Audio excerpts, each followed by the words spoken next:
वो एक उंगली से धारण कर लिया। ब्रजवासियों ने कहा, लाला तेरी उंगली में इतना ताकत कहां से आ गया, तेरी उंगली में इतना बल कहां से आ गया। अब ये ब्रजवासियों को कैसे बताएं कि भगवान की एक उंगली में इतना बल है कि उंगली में भी हमारे जो छोटे छोटे रोमे होते हैं ना, ये रोम आप अपनी उंगली में देखिए, छोटे छोटे बाल होंगे, रोमे है ना।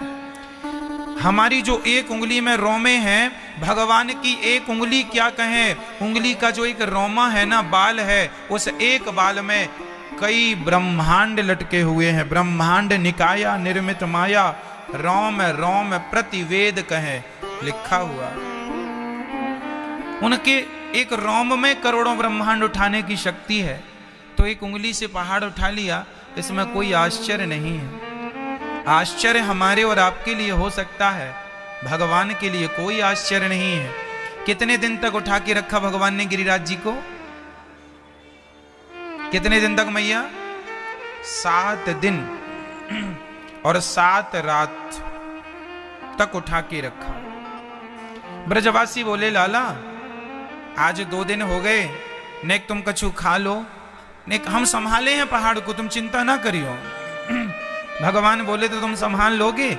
तो ब्रजवासियों ने अपनी अपनी लाठी, डंडे, काहू ने कंधे उठा रखे हैं और बड़े प्रेम से भगवान से कहा, तुम उंगली नीचे करो, अपना खाओ। भगवान को लगा, अच्छा ब्रजवासियों को ये घमंड आ गया कि हमारा भी बल लगा हुआ है इस पहाड़ में। उन्होंने अपनी लाठी डंडी लगाए तो उन्हें लगने लगा कि हमारी लाठी का भी इसमें बल लगा हुआ है, हमारा भी कंधे का बल लगा है। कर कौन रहे थे, गोवर्धन को थामा किसने था, भगवान ने। और ये ब्रजवासी क्या सोच रहे हैं कि हमारे भी कंधे और हमारी भी लाठियों का बल लगा हुआ है। बस यही जीवन की समझने जैसी एक बात है। जैसे भगवान ने गोवर्धन को उठाया, उसी तरह भगवान हम सबके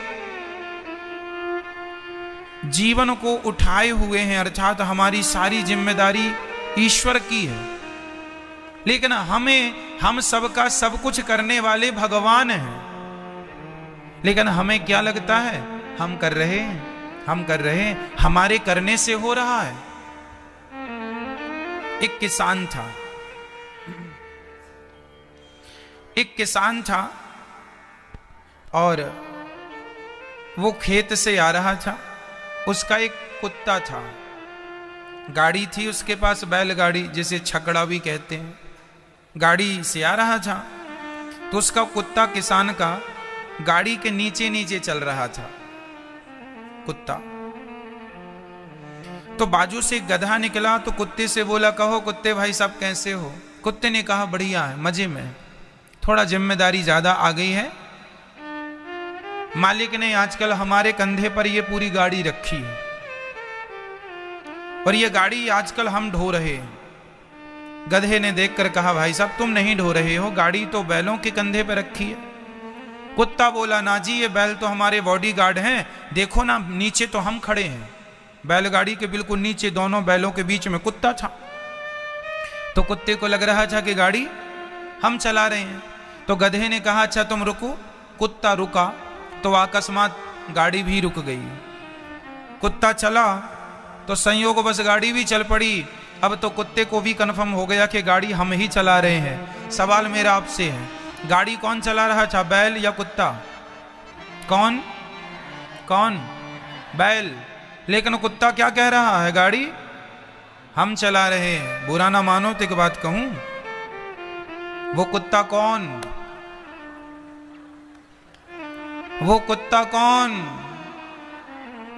आप नहीं।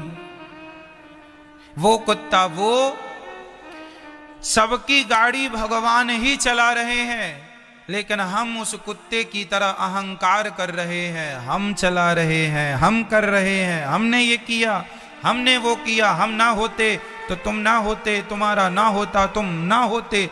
क्या क्या बातें ना करता है आदमी। बस मेरी माँ, उस कुत्ते की तरह हालत हम सबकी है। झूठा अहंकार लिए घूमते हैं, हम कर रहे हैं, हम कर रहे हैं। हम नहीं करते हो तुम कन्हैया, मेरा नाम हो रहा है।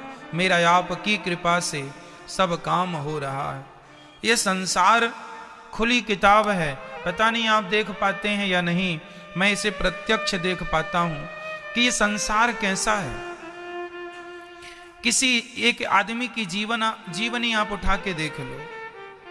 आदमी आता है, जन्म लेता है, शादी ब्याह करता है, बच्चे पैदा करता है, नाम इज्जत पैसे के पीछे भागता है और भागते भागते मर जाता है। ये कहानी सबकी है। एक आदमी का नाम बताओ जो इस कहानी से अछूता हो। जन्म लिया, शादी ब्याह किया, बच्चे पैदा किया, पैसों के लिए भागा, इज्जत के लिए, पैसों के लिए, प्रतिष्ठा के लिए, मर गया। ये भागते भागते आदमी मर जाता है। ये सबकी कहानी है। 2 लाइन में, 1 लाइन में बात पूरी हो गई। इससे ज्यादा सोचता ही नहीं है व्यक्ति। सब भाग रहे हैं उसी चीज के लिए, सब एक ही दिशा में चल रहे हैं, सबका सोचना एक जैसा ही है। गरीब को भी पैसा ही चाहिए और धनवान को भी पैसा ही चाहिए। गरीब को इज्जत ही चाहिए तो धनवान को भी इज्जत ही चाहिए। गरीब को भी पत्नी ही चाहिए, अमीर को भी पत्नी ही चाहिए। गरीब को भी दाल रोटी ही चाहिए, अमीर को भी दाल रोटी ही चाहिए। सारी अमीर हो गरीब हो, सबकी सोच एक जैसी है, सबकी दौड़ एक सी ही दिख रही है। कुछ कुछ अंतर हो सकता है, जरा सा। सब उसी तरफ भाग रहे हैं। सबको पता है कि उस तरफ जाने का परिणाम क्या है, फिर भी जा रहे। हर आदमी अहंकार में डूबा पड़ा है, हर आदमी क्रोध में डूबा पड़ा है। बस यही कहानी है एक व्यक्ति सामान्य जीवन की। इसलिए हम कहते हैं कि मन वहां से हटाइए जहां सबका लगा है, मन वहां लगाइए जहां मन किसी का लग नहीं रहा है। भगवान के श्री चरण में मन लग जाए, भगवान में मन लग जाए और भगवान को अपना व्यक्ति मान ले और ये जान ले कि करने कराने वाले ईश्वर हैं, हम केवल पुतली हैं, कठपुतली। सब ही नचावत राम गोसाई, उमादार जोशित की नाई। कठपुतली का नाच देखा होगा आपने, वो नाचती जरूर है पर उसका धागा किसी व्यक्ति के हाथ में होता है। उसी तरह नाचने वाले हम हैं, नचाने वाले भगवान हैं, सबका धागा ईश्वर के हाथ में है। जैसे जैसे नचाते जा रहे हैं हम नाचते जा रहे हैं, लेकिन हमें क्या लगता है हम कर रहे हैं। अहंकार। कुत्ते को लगने लगा कि गाड़ी हम चला रहे हैं। गाड़ी कौन चला रहा था? बैल। सबकी गाड़ी कौन चला रहे हैं? कोई माने ना माने, भगवान ही सबकी गाड़ी चला रहे हैं। हम लोग जबरदस्ती मर रहे हैं। गोवर्धन उठाया भगवान ने, लोगों ने जबरदस्ती अपने कंधे लगा लिए, जबरदस्ती मर रहे। होगा वही जो परमात्मा को मंजूर होगा, इसलिए तुम निश्चिंत रहा करो, खुश रहो, कर्म अच्छे करो, व्यवहार अच्छे। अब आप ये ना सोच लें, इस बात का अर्थ ये बिल्कुल नहीं है अब आप कहें महाराज जी तो हम कुछ ना करें, बैठे रहें ऐसे। ना जी, हम आपको अकर्मण्य नहीं बना रहे हैं। शास्त्रों के इस विधान को समझना पड़ेगा। आपको हाथ में हाथ रख के नहीं बैठना, काम नहीं छोड़ना, कर्म करना है, सारा काम करना है, सारे निर्णय लेना है, लेकिन हर निर्णय में जो भी विधान हो वो ईश्वर का विधान मान के खुश रहा करो। कर्म करो, हानि होए तो ईश्वर का विधान मानो, लाभ होए ईश्वर का विधान मानो, हर हाल में प्रसन्न रहो। कर्म पूरा अपनी तरफ से करो, अच्छी बातें आप करो, अच्छा व्यवहार आप करो। फिर भी कुछ अच्छा या बुरा हो तो वो जो हो रहा है वो ईश्वर की मर्जी मान के आगे बढ़ते रहो। मैं आपके साथ अच्छा कर रहा हूं, फिर भी आप मेरे साथ बुरा कर रहे हैं, तो ये ईश्वर की मर्जी मान के हम अच्छा करते रहें, हम अच्छा करते रहें। हमारी अच्छाई का फल ईश्वर हमें देंगे, लोग हमें क्या देंगे। ठीक है, ये शास्त्रों की पूरी बात जब तक समझ में, अच्छा शास्त्रों की आधी बात समझ में आएगी ना तो भी आपका कल्याण नहीं है। अब कहीं आप ये ना समझ लें कि महाराज जी कह रहे हैं कुछ ना करो सब भगवान करेंगे तो अपन तो हाथ पे हाथ रख के बैठे रहो। ना जी, हाथ पे हाथ रख के बैठना नहीं है, कर्म करते हुए सब भगवान कर रहे हैं, ये थिंकिंग बनानी है। अब भगवान ने गोवर्धन को स्थापित किया। भाई थोड़ा इनको तेज करो, 3-4 दिन से कम चल रहा है। ठीक है,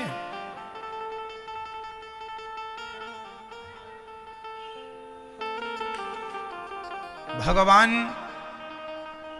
गोवर्धन को स्थापित करके बड़े प्रेम से एक दिन नंद बाबा को वरुण देवता लेकर के चले गए। ठीक है, वरुण देवता लेकर के चले गए और वहां खूब घुमाया वरुण लोक में। भगवान ने वरुण लोक में जाके अपने पिताजी को लेके आए।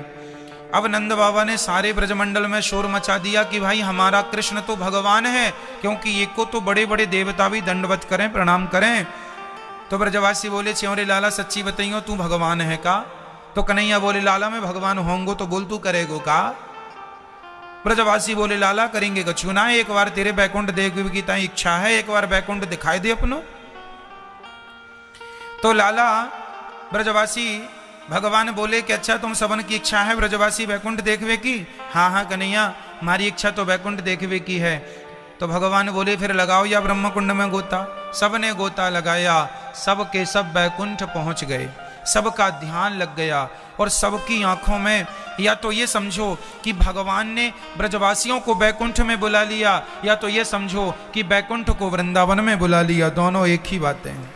या तो बैकुंठ यहाँ आ गया, या तो ब्रजवासी बैकुंठ चले गए। भगवान तो वो कर तुम अकर तुम अन्यथा कर तुम सर्व सामर्थ भगवान है, वो सब कुछ कर सकते हैं। अब भगवान के ब्रजवासियों ने देखा कि बैकुंठ बड़ा सुंदर है, पर बैकुंठ में भगवान सुलभ नहीं है। वृंदावन में और बैकुंठ में क्या अंतर है? बैकुंठ में भगवान का दर्शन दुर्लभ है, दूर से दर्शन होता है, लेकिन वृंदावन में तो भगवान बड़े सुलभ हैं। ब्रजवासी बोले, कन्हैया बैकुंठ में हम तेरे संग कबड्डी ना खेल सके, पर वृंदावन में तो हम तेरे संग कबड्डी भी खेले। भगवान ब्रजवासियों के संग क्या खेलते हैं? आपने कभी कबड्डी खेली? भगवान के ब्रजवासी कबड्डी खेलते हैं, लिखा भागवत जी में कबड्डी खेलते हैं। और कबड्डी हारने की शर्त क्या है? जो हार जाएगा वो घोड़ा बनेगा और जीतने वाले को अपने पीठ में बिठा के और पूरे गांव में घुमाएगा। बचपन की कबड्डी आपने खेली? हम लोग खूब खेलते थे। कबड्डी 2 प्रकार की होती है। एक होती है मौन कबड्डी। मौन, आप ऐसे चुप जाएंगे, सामने वाला पकड़ के, और जब तक आप बोलेंगे नहीं तब तक वो आपको पकड़ा रहेगा, और आप जब तक बोलेंगे नहीं आप पूरा जोर लगाएंगे। एक लाइन होती है उसको पकड़ने के लिए। और एक होती है कबड्डी कबड्डी कबड्डी कबड्डी कबड्डी कबड्डी कबड्डी, तब तक जब तक सांस है तब तक कबड्डी चलेगी, सांस टूट गई तो मर गई। लेकिन कबड्डी में एक सिस्टम अच्छा होता है कि मरा हुआ भी जिंदा हो जाता है। बोलो कैसे? कैसे मरा हुआ जिंदा कैसे होता है कबड्डी में? बताओ, कौन बताएगा? बोलो। इसका मतलब आप लोगों ने खेला नहीं है कबड्डी। भाई हमारी पार्टी का कोई आदमी मर गया है और हमने जाके आपकी पार्टी के एक आदमी को मार दिया, तो आपका एक मर जाएगा, हमारा एक जिंदा हो जाएगा। क्यों जी? ये कबड्डी है।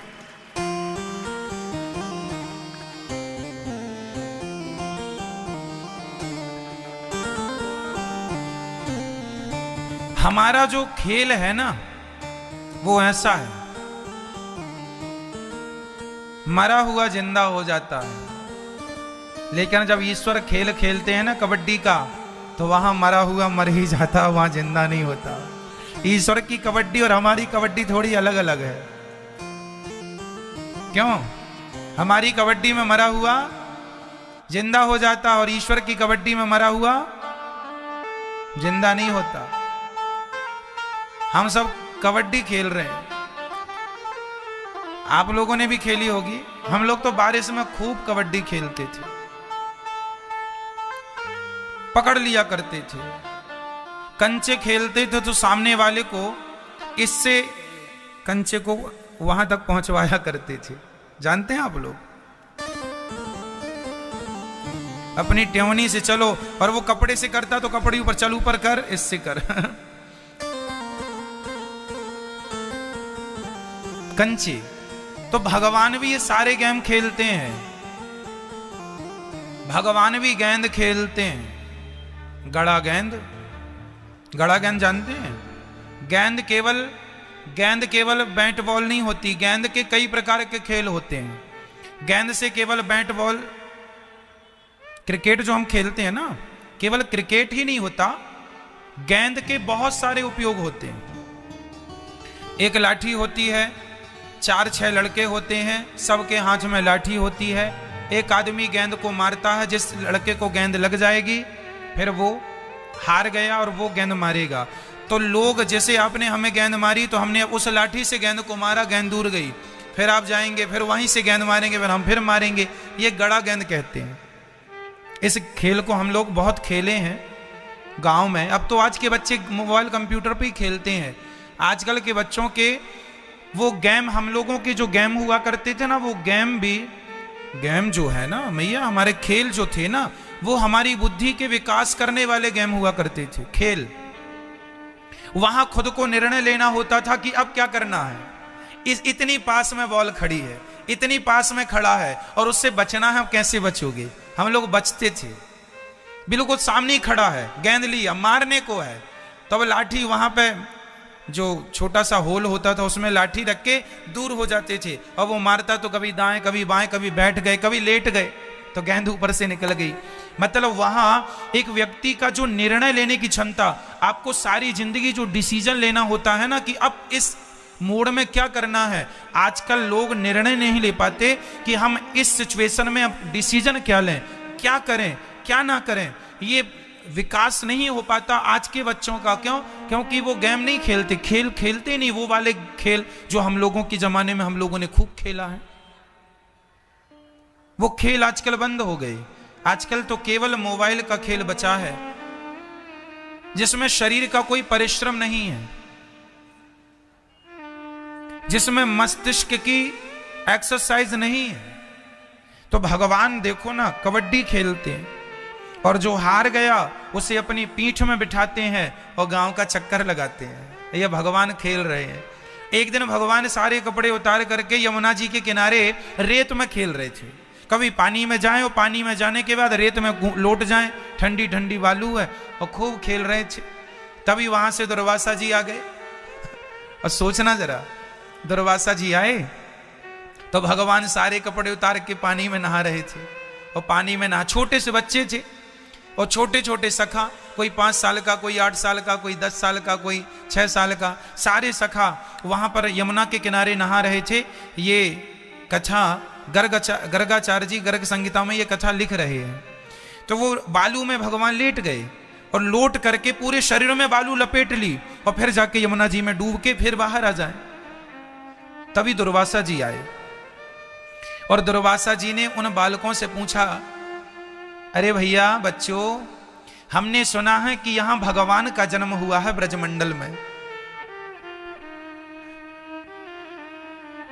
उस समय भगवान श्री कृष्ण के शरीर में बालू लिपटी थी, और संयोग से दुर्वासा जी ने भगवान कृष्ण से ही पूछा कि भैया सुनो बेटा, हमने सुना है ब्रजमंडल में कृष्ण का जन्म हुआ है, तुम बताओ कि ये यशोदा रानी का घर कहां है। भगवान समझ गए कि बाबा जी आए हैं। अब भगवान तुरंत बाबा जी की तरफ देख के हंसे और घुस गए यमुना जी में, नहाने लगे पूरे नंग धड़ंग भगवान। अब दुर्वासा जी ने दूसरे बच्चे से कहा, क्यों यहां, ये हमने सुना है ब्रजमंडल में भगवान का जन्म हुआ है, ये कृष्ण कन्हैया कहां है। तो ब्रजवासी बोले, वो देख बाबा, वो जो यमुना जी में नहाए ना छोरा, वायु को नाम कृष्ण है। अब दुर्वासा जी चक्कर में पड़ गए, हे भगवान, मेरा भगवान जिसके दर्शन के लिए दुनिया लाइन लगाए खड़ी है और वो यहां नंग धड़ंग होके नहा रहा है। दुर्वासा जी चक्कर में पड़ गए। हमें लगता गलत जानकारी मिली है, सूत्रों के हवाले से खबर गलत आई है, भगवान का जन्म हो ही नहीं सकता। अरे भगवान होते तो कोई ऐसे होते जैसे ये है। दुर्वासा जी को मोह हो गया, मुह्यन्ते यत्सूरया, बड़े बड़े यत्सूरी मोहित हो जाते हैं भगवान की लीलाओं को देखकर। अब भगवान समझ गए कि दुर्वासा जी मोहित हो गए, तभी भगवान ने अपना मुंह खोला। भगवान कृष्ण यमुना से बाहर निकले और बच्चों के संग खेल रहे थे। मुंह खोला और मुंह खोला तो दुर्वासा जी पूरे के पूरे भगवान श्री कृष्ण के मुख में समा गए। और जैसे ही मुख में गए वहां पर पूरा पूरा ब्रह्मांड नजर आया दुर्वासा जी को। वहां पर सब कुछ देखा।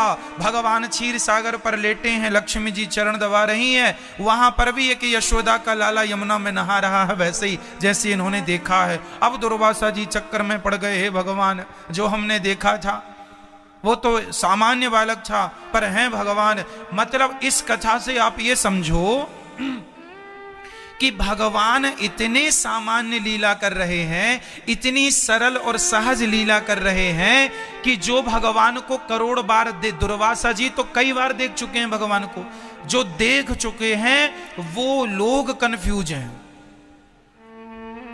कौन कौन? ब्रह्मा जी भी कंफ्यूज हो गए थे। ब्रह्मा जी भी क्या हो गए? कंफ्यूज हो गए। ये कैसा भगवान है? अपने ब्रजवासियों का जूठन खाता है, उगलन खाता है, संग में एक थाली में खाता है, ये कैसे भगवान? तो परीक्षा ले ली, सारे ब्रजवासियों को चुरा लिया। इंद्र को भी कंफ्यूजन हो गई कि ये नंद का छोरा कोई सामान्य छोरा है, और पानी बरसाया। और जब भगवान ने गोवर्धन उठाया तब इंद्र की आंख खुली कि ये तो भगवान है। मतलब भैया भगवान की लीलाएं इतनी सामान्य हैं कि इंद्र, ब्रह्मा और दुर्वासा जैसे लोग मोहित हो गए, तो हम और आप जैसे लोग यदि मोहित हो जाएं उनकी लीला में तो कोई आश्चर्य थोड़ी है। उनकी लीला को ब्रह्मा ना जान पाए तो भला आप और हम कितनी खोपड़ी वाले हैं, कितनी बुद्धि है। कई बार हम लोगों को भी लगता है ये कैसे भगवान है, ये भगवान है। क्यों हमें ऐसा लगता है? क्योंकि भगवान की लीलाएं ही इतनी सरल हैं, ईश्वर इतने सरल हैं कि उनकी सरलता पे सब लोग मोहित हो जाते हैं। जिसे ब्रह्मा ना जान पाए, जिसे इंद्र ना जान पाए, इंद्र जान गए होते तो मूसलाधार पानी क्यों बरसाते? ब्रह्मा जी जान गए होते तो ब्रजवासियों को क्यों चुराते? ब्रजवासी और गायों का हरण कर लिया था ना ब्रह्मा जी ने, चुरा के ले गए। तब भगवान श्री कृष्ण ने खुद अपने आप को गाय बना ली, अपने आप को बछड़े बना लिया, अपने आप को ग्वालवाल बना के भगवान ने 1 साल तक लीला को चालू रखा। 1 साल तक ब्रजमंडल में कोई ब्रजवासी और कोई बछड़ा नहीं था, भगवान ही बछड़े बने थे और भगवान ही हर ग्वालवाल के रूप में थे। उसी समय सारे ब्रजवासियों ने अपनी अपनी छोरियों का विवाह कर दिया, तो हर ग्वाल के रूप में कृष्ण ही थे। और विवाह जब छोरियों का हुआ तो सबका विवाह भगवान से ही हो गया, इसलिए भगवान सबके पति हो गए। तो भगवान ने जब रास रचाई गोपियों के संग, तो ये गोपियां किसी और की पत्नी थोड़ी थी, भगवान की ही थी। ये सारी कथाएं भागवत जी में लिखी हैं। उस समय भगवान इन कथाओं का कुछ विस्तार गर्गाचार्य जी ने गर्ग संहिता में लिखा, खुद भागवत जी में, कुछ अन्य पुराणों में यह विस्तार मिलता है, जैसे ब्रह्म वैवर्त पुराण इत्यादि में खूब विस्तार से भगवान की इन लीलाओं का वर्णन है। कहने का अर्थ यह हुआ कि ब्रह्मा, इंद्र और दुर्वासा जी भगवान को ना समझ पाए तो हम लोग कितना समझेंगे। इसलिए दुर्वासा जी का मोह किसने भंग किया? स्वयं भगवान ने।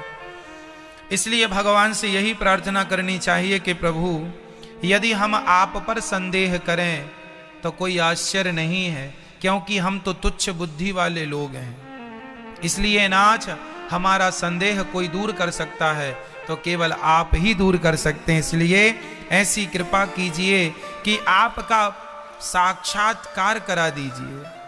भगवान का साक्षात्कार कौन करा सकता है? कौन कौन? सिर्फ भगवान। इसलिए भगवान से कहा जाए कि नाथ आप दर्शन दीजिए।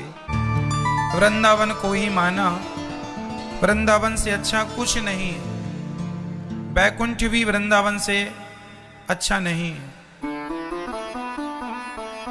इसलिए वृंदावन तो वृंदावन, भगवान की ये नित्य लीला स्थली है। आज भी भगवान यहां अपनी लीलाएं करते हैं। भगवान यहां से कहीं चले थोड़ी गए हैं, आज भी भगवान यहां हैं। आज भी भगवान वृंदावन के कण कण में हैं। आज भी भगवान रास रचाते हैं। अब आप सवाल कीजिए कि महाराज जी हैं तो दिखते क्यों नहीं? भाई दिख तो रहे हैं, अब कोई देखने वाला ही नहीं है, हम क्या करें? बिहारी जी कौन है? भगवान ही तो हैं। अब तुम उन्हें देखकर भी कहो कि हमने नहीं देखा, इसका अर्थ है कि तुमने उन्हें पत्थर माना है। इस कलयुग में विग्रह, जो भी भगवान के विग्रह हैं, भगवान की मूर्ति है, उनमें पूर्ण रूप से भगवत भाव ही रखना है, उन्हें मूर्ति मानना नहीं है।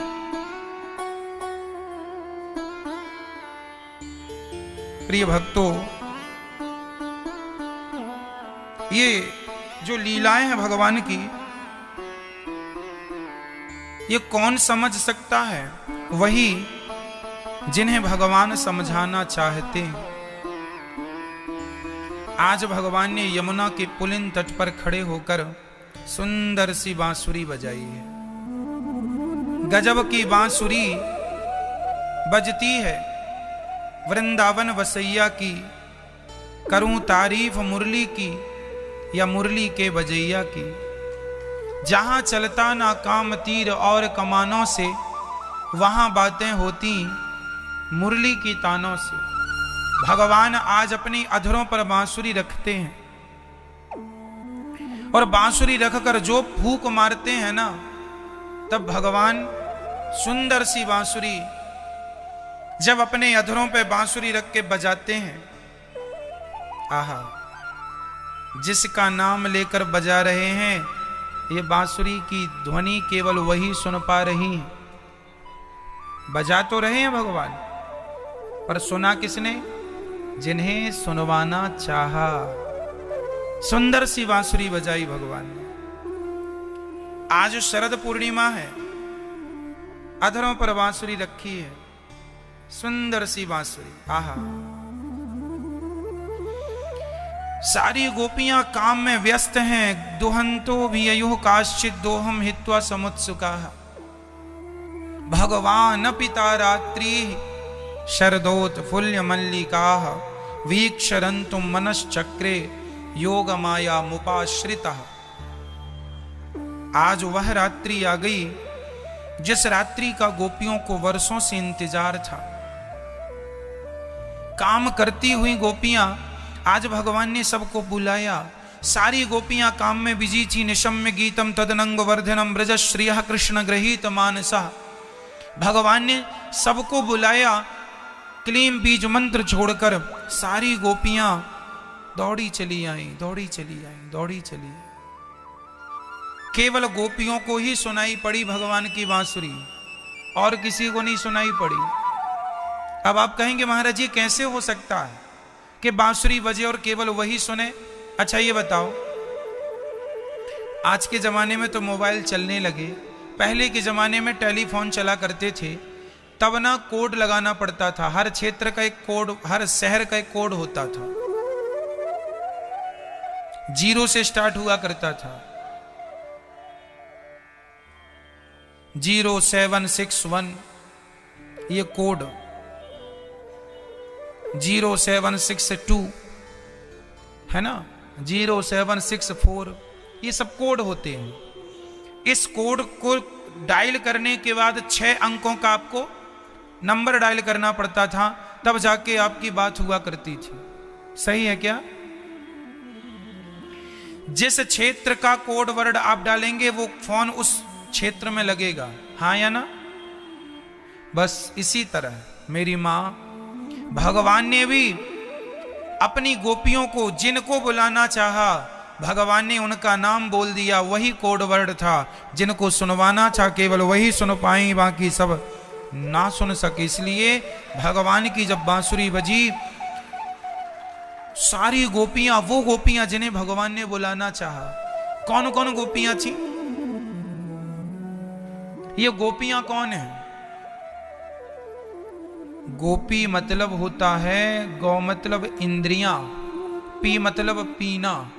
जिन्होंने अपनी इंद्रियों की अर्थात वासनाओं को, अर्थात इच्छाओं को, जिन्होंने अपनी इच्छाओं को समाप्त कर दिया है, उनकी कोई कामना नहीं, एक ही इच्छा है, केवल भगवान को देखने की। ऐसी गोपियां केवल भगवान के लिए जीती थीं। आज उन गोपियों को भगवान ने रास में अवसर दिया है।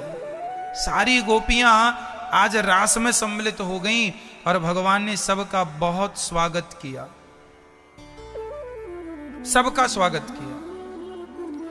जब राम जी त्रेता युग में सीता माता के गले में माला डाल रहे थे, तब माता सीता की जितनी सखियां थीं, सबके मन में यह भाव था कि क्या कभी राम जैसा पति हमें मिलेगा? तब राम जी ने कह दिया कि इस जन्म में तो नहीं, अगले जन्म में हम कृष्ण बनकर आप सबकी इच्छाएं पूरी करेंगे। और वही राम इस जन्म में कृष्ण बनकर इसलिए आए क्योंकि उस जन्म के कुछ वायदे, कुछ वचन रह गए थे, उन्हें पूरा इस जन्म में करना था। इसलिए भगवान इस जन्म में, इस बात को मैं समझता हूं कि भगवान श्री कृष्ण कंस को मारने नहीं आए, कंस को मारने नहीं आए।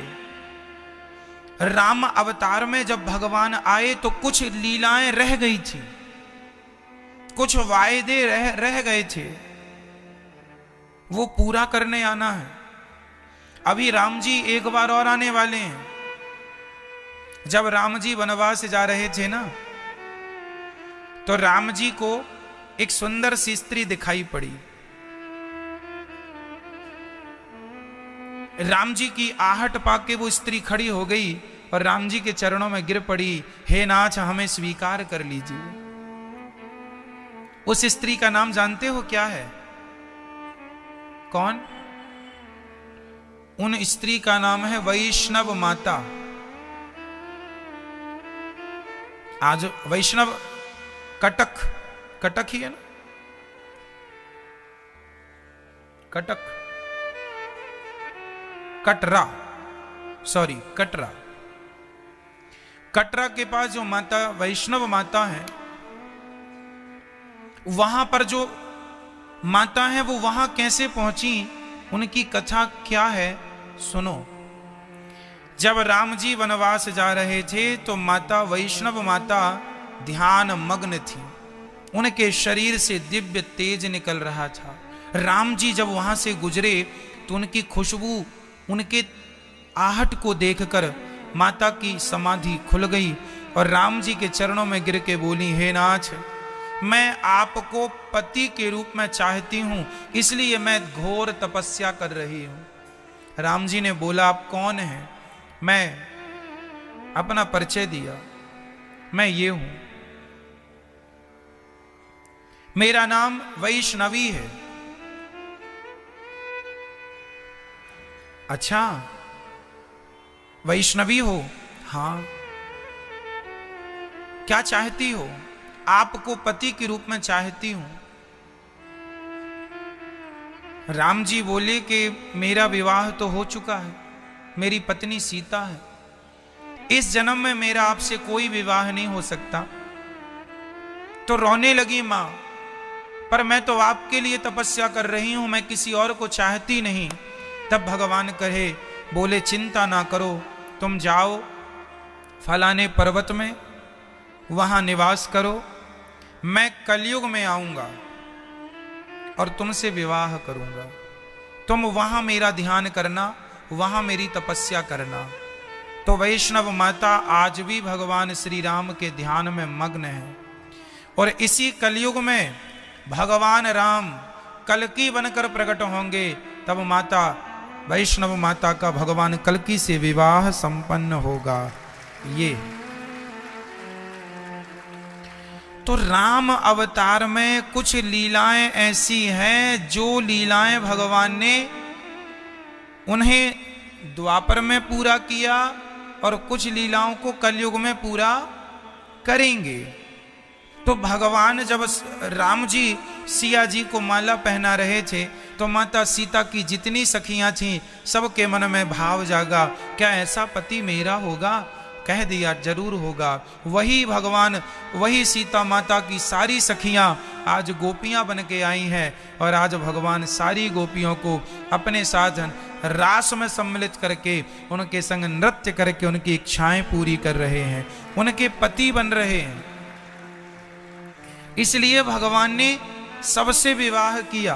ब्रजमंडल में जितनी गोपियां थीं सबका विवाह भगवान कृष्ण से हुआ। मैंने अभी थोड़ी देर बताया कि जब ब्रह्मा जी ने भगवान के ब्रजवासियों का हरण किया उस समय सारे ब्रजवासियों के रूप में भगवान ने अपने आप को ही ब्रजवासी बना दिया, हर रूप में भगवान ही थे। उसी समय उनका विवाह हो गया सारी छोरियों का। तो प्रत्येक विवाह किससे हुआ? इस समय तो हर रूप में कृष्ण ही थे ना, चाहे मनसुखा हो, श्री रामा हो, चाहे सुंदर हो या इनके जितने भी सखा हो, सबके रूप में कृष्ण ही थे। और उनका विवाह हुआ तो वो सबकी पत्नियां भगवान की ही कहलाई गई। इस हिसाब से सबके पति भगवान ही है। और ऑलरेडी बताऊं, हम लोग गाते भी तो हैं, हम लोग कहते हैं तुम हो एक अगोचर सबके प्राणपति, स्वामी सबके प्राणपति, किस विध मिलहूं दयामय तुमको मैं उमति। ओम जय जगदीश हरे। तो सबके प्राणों के पति कौन? भगवान। वास्तविक में भगवान ही सबके पति हैं। तो सबके पति वही हैं। तो भगवान ने आज गोपियों को बुलाकर रास रचाया। ये रास का अर्थ क्या है? रसो वैशः, सब प्रकार के जहां रस हो उसे रास कहते हैं। हास रस भी हो, विभत्स रस भी हो, शांत रस भी हो, जहां पर भगवान के सभी वहां पर रस थे। प्रेम रस, भक्ति रस, ज्ञान रस, सभी प्रकार के रस वहां पर मौजूद हैं। श्रृंगार रस, भगवान गोपियों का श्रृंगार कर रहे हैं। जहां करुणा है,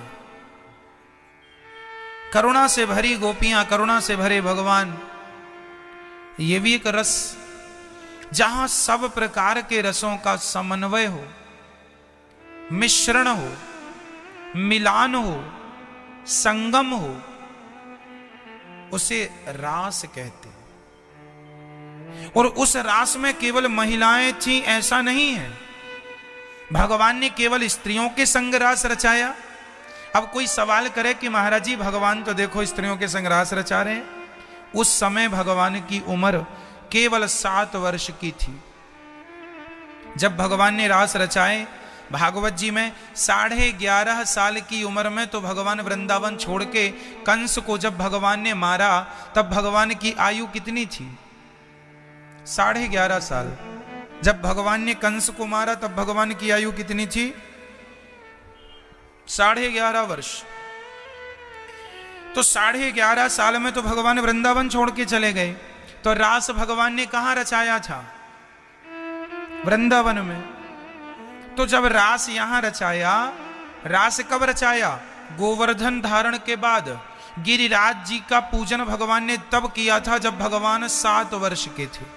7 वर्ष कुछ महीनों के जब हो गए, 7 वर्ष कंप्लीट हो गया भगवान का, 8वां स्टार्ट हो गया, तब भगवान ने रास रचाना शुरू किया। 7 पूरा, 8वीं रनिंग। तो अभी 7 साल ही बोला जाएगा, जब 8 पूरा होगा तब ना 8 बोला जाएगा। तो भगवान 7 वर्ष के थे इस हिसाब से। भगवान ने उस समय, आज सामान्य पुरुष को देखिए, 7-8 साल के बच्चे के अंदर कोई विषय वासना नहीं होती। 7-8 साल के बच्चे तो ठीक से कपड़े पहनने भी नहीं जानते।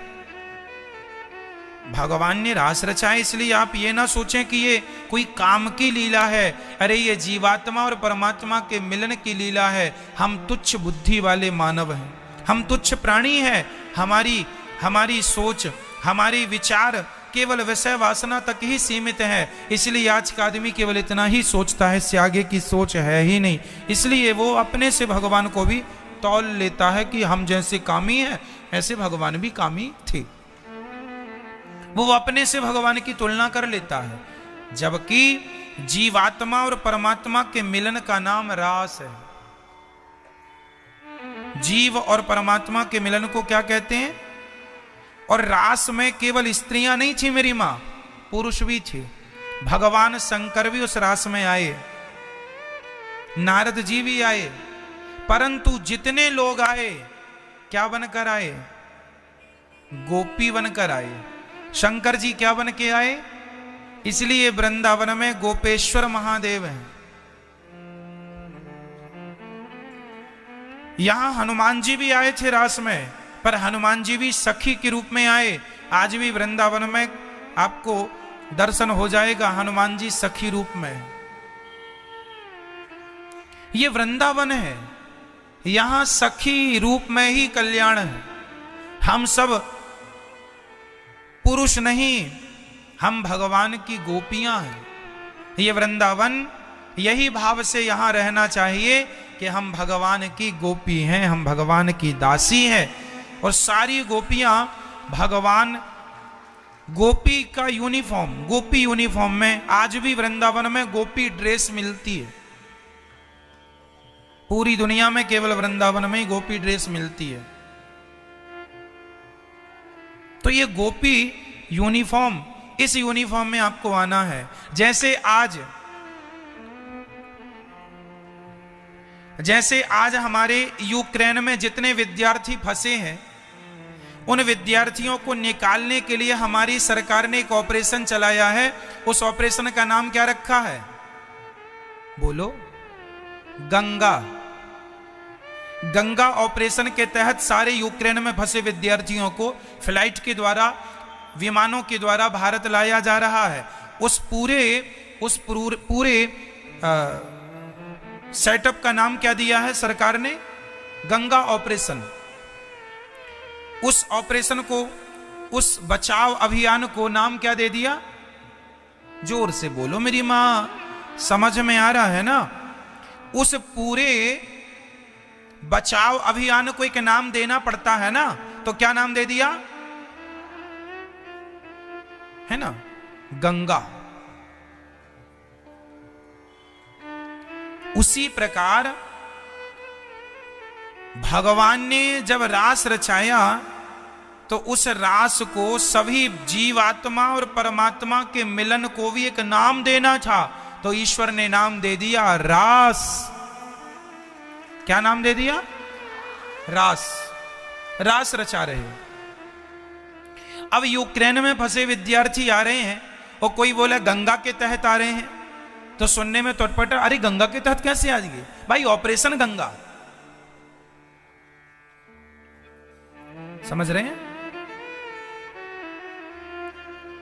उस प्रोसेस का नाम उन्होंने रखा है। समझ रहे हैं आप लोग?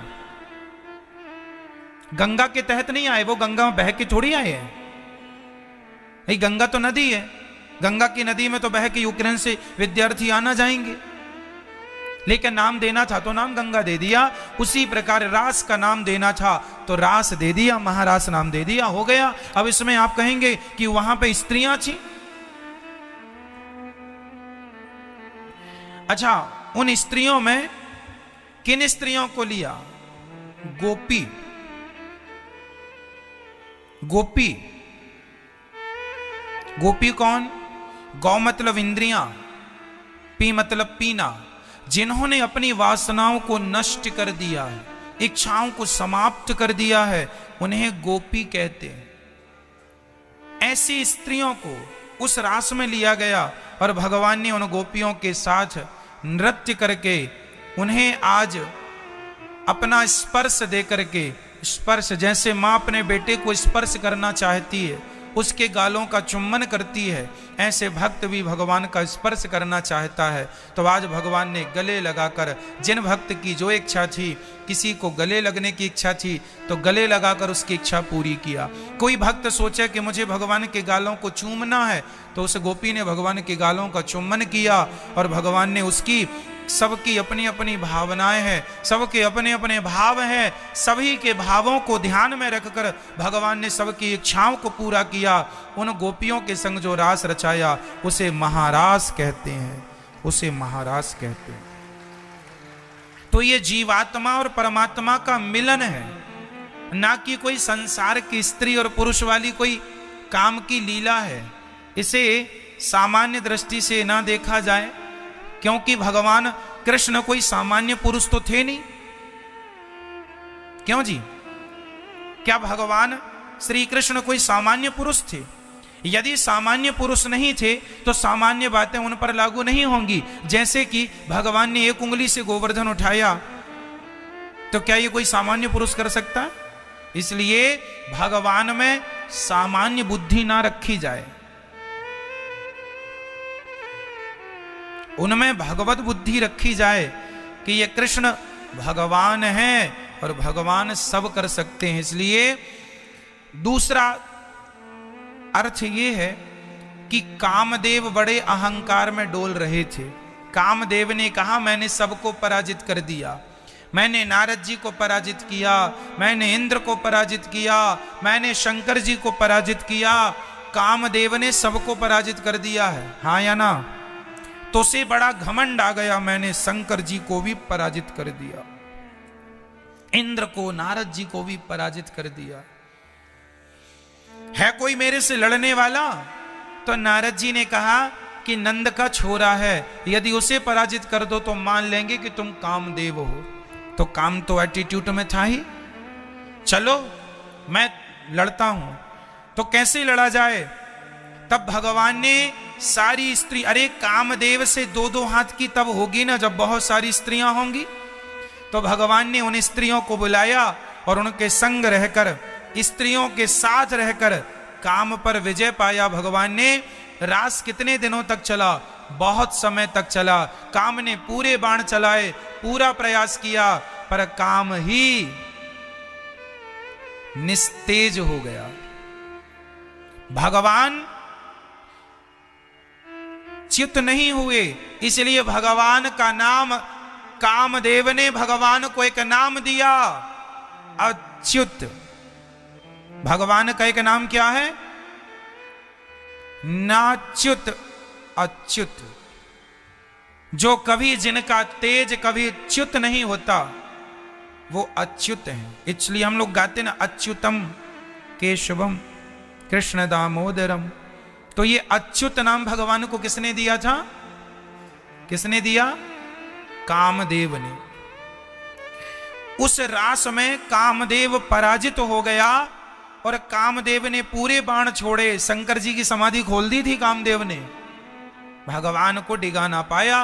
काम चरणों में गिर पड़ा और बोला प्रभु मुझे स्वीकार कर लो। तब भगवान ने कहा मेरा पहला बेटा बन के तुम आ जाना। तो कामदेव ही भगवान का पहला पुत्र अर्थात प्रद्युम्न के रूप में प्रकट हुए। ये कामदेव भगवान की शरणागति ग्रहण की, यही कामदेव पुत्र रूप में आए प्रद्युम्न जी। तो भगवान ने काम को पछाड़ा है। काम पर विजय पाने की लीला का नाम महारास है, रास है। ठीक है मेरी माँ? आज का आदमी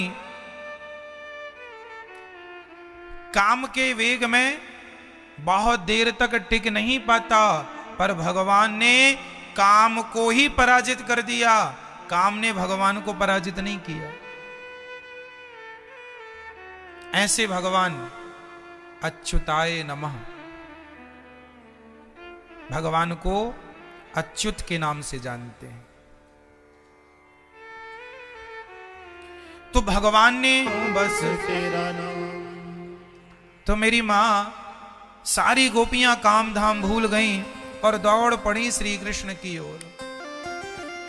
सबका स्वागत किया भगवान ने। स्वागतम वो महाभागः प्रियम किम करवाणि वह ब्रजस्यानामयम् कच्चिद ब्रूतागमन कारणम। सारी गोपियों का स्वागत। आओ देवियों, ये बताओ क्यों आई हो, आने का हेतु क्या है? गोपियों ने कहा आपने ही बुलाया है, हम चली आए। भगवान बोले ना ना, तुम्हें कोई गलतफहमी होगी, हम तो अपनी बांसुरी बजा रहे थे। जब गोपियां आ गईं तो भगवान कहते हैं क्यों आई हो। ये भगवान का तरीका ना बड़ा अजब है, अजीब है।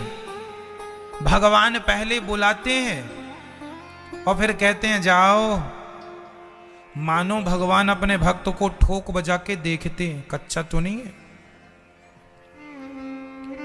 जैसे कि आप लोग पूजा करते हैं ना, तो पहले बहुत मन लगता था भगवान की पूजा में, पर अचानक पता नहीं क्या हुआ, मन नहीं लगता। कितना भी मन लगाओ पूजा में लगता नहीं है। ये सवाल बहुत लोगों का होगा। पहले मन लगता था महाराज जी शुरू में, बाद में नहीं लगता।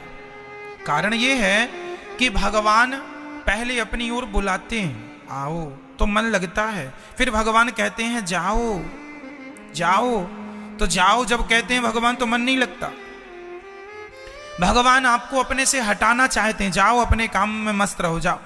लेकिन जब भक्त जिद करता ना जी मैं आपको छोड़कर कहीं नहीं जाऊंगा, जब भक्त का प्रेम भगवान देखते हैं, अच्छा भगवान ये क्यों कहते हैं जाओ, भगवान ये देखते हैं कि कहीं इसके अंदर मेरे अतिरिक्त और किसी के लिए जगह तो नहीं है।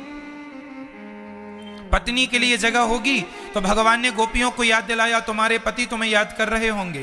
गोपियों ने कह दिया मेरा कोई पति नहीं, मतलब पतियों के लिए अब कोई स्थान नहीं था गोपियों के अंदर। तो भगवान ने याद दिलाया तुम्हारे बच्चे छोटे छोटे हैं, जाओ लौट जाओ। मानो भगवान कह रहे हैं कि इन्हें बच्चों की याद आ जाए और ये बच्चों के बहाने चली जाएं।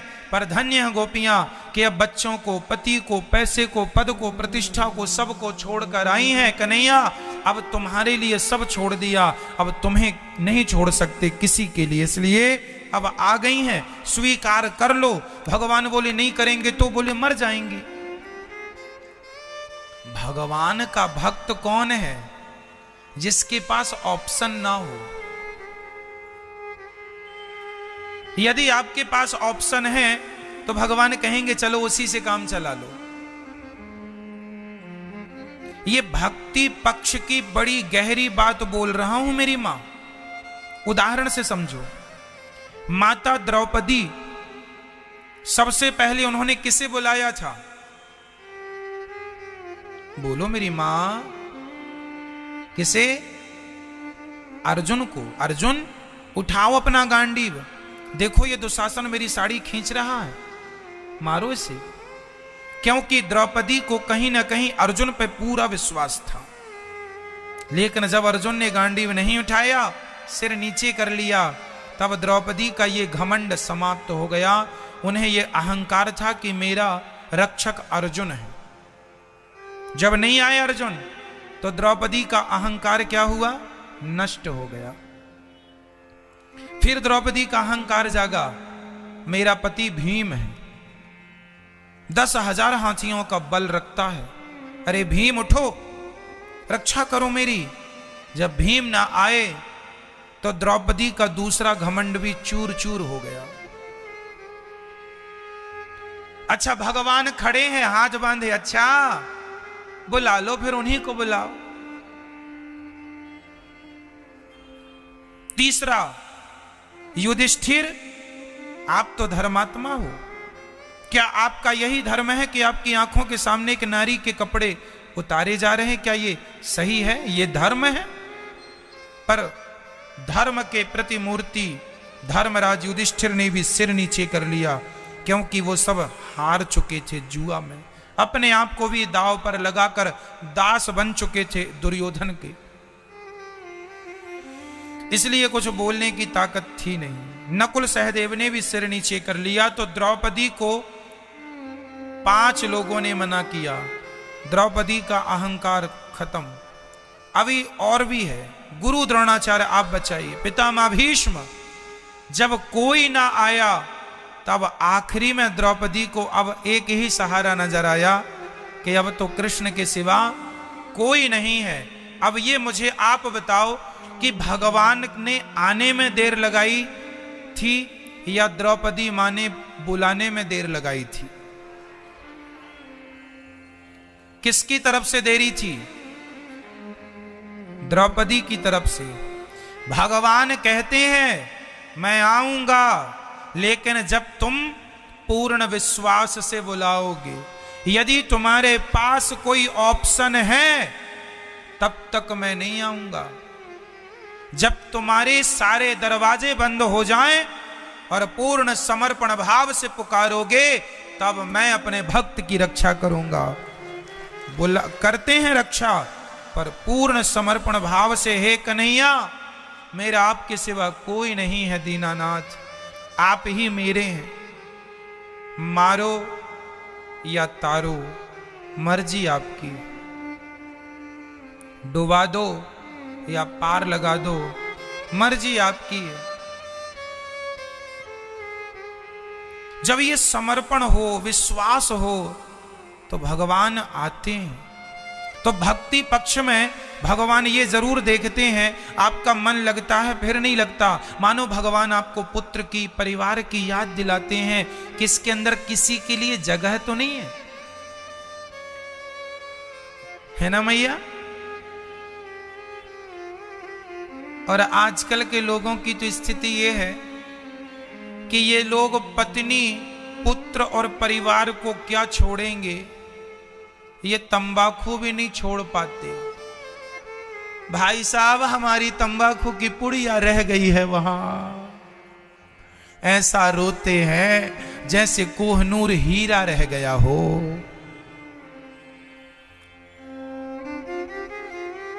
ऐसा रोते हैं। सोचो कि जो आदमी तंबाकू ना छोड़ पा रहा, जो छोड़ पा रहा है, जो तंबाकू जैसी घटिया चीज ना छोड़ पाया, सिगरेट ना छोड़ पाया, शराब ना छोड़ पाया, मांस ना छोड़ पाया, वो भला काम, क्रोध, लोभ, मोह और संसार को कैसे छोड़ पाएगा? वो कैसे भगवान की भक्ति का अधिकारी होगा? अरे भगवान को पाने के लिए त्याग जरूरी है। क्या जरूरी है मेरी मां? त्याग। गोपियों के अंदर त्याग कितना था। पुत्र को दूध पीता बच्चा छोड़ के आई हैं गोपियां, दूध पीता। सोचिए, जरा से बच्चे में इनकी ममता नहीं है। क्यों? अब आप कहेंगे ये गोपियां तो बड़ी निर्दयी हैं, कोई मां अपने बच्चे को छोड़ती है? ना मेरी मां, बेटा बेटी, पति पत्नी को छोड़ने से यदि भगवान मिल रहे हैं तो सौदा सस्ता नहीं है। समझदारी है कि ये तो फिर मिल जाएंगे, बच्चा अगले साल भी पैदा हो जाएगा। भगवान तो करोड़ों जन्मों के बाद मिल रहे हैं, उन्हें पा लिया जाए, संसार का सुख तो मिल ही जाएगा। जाएगा कहां? इसलिए गीता में भगवान श्री कृष्ण ने अर्जुन को कहा है कि सर्वधर्मान परित्यज्य माम एकम शरणं व्रज अहम त्वा सर्व पापेभ्यो मोक्षयिष्यामि मा शुचः। हे अर्जुन, धर्म 2 प्रकार के होते हैं। एक लौकिक धर्म होता है, एक पारलौकिक धर्म होता है। पत्नी, पुत्र, परिवार, रिश्ता नाता की सेवा, जिम्मेदारी निभाना, ये भी धर्म है। हाँ या ना?